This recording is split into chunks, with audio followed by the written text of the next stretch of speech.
క్రీస్తునాథుని యందు ప్రియ సహోదరి సహోదరులారా, నేడు క్రీస్తు ప్రభువు తన శిష్యులను జంటలుగా పంపుతూ కొన్ని ఆదేశాలను మరియు అధికారాలను ఇస్తూ ఉన్నారు. క్రీస్తు ప్రభువు ఆయన శిష్యులతో, మీరు సువార్తను బోధించేటప్పుడు మీ వెంట ఎటువంటి అదనపు వస్తువులను తీసుకుని వెళ్ళొద్దని చెబుతూ ఉన్నారు.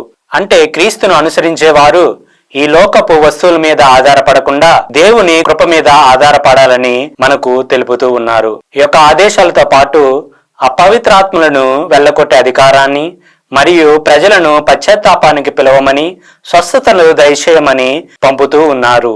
ఇది మన జీవితం కేవలం మాటలకే పరిమితం కాకుండా ప్రేమ, సేవ, స్వస్థతలు అనే కార్యాల మీద లగ్నం చేయమని పిలుపును ఇస్తూ ఉన్నారు.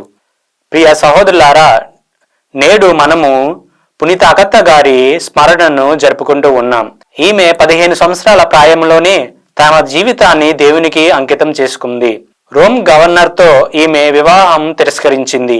అందుకు బదులుగా అతడు ఆమెను చెరసాల్లో బంధించి అనేక హింసలకు గురి చేశాడు. ఆ సమయంలో పునీత పేతురు గారు ఆమెకు దర్శనమిచ్చి ఆమె గాయాలను నయం చేశారు. ఆ తర్వాత ఆమె మరణించింది. మనం కూడా క్రీస్తుకు ఇచ్చిన మాటను మరవకుండా ఎన్ని కష్టాలు వచ్చినా ధైర్యంగా జీవించాలని గొప్ప సందేశాన్ని మనకి ఇస్తూ ఉంది. ఆమేన్.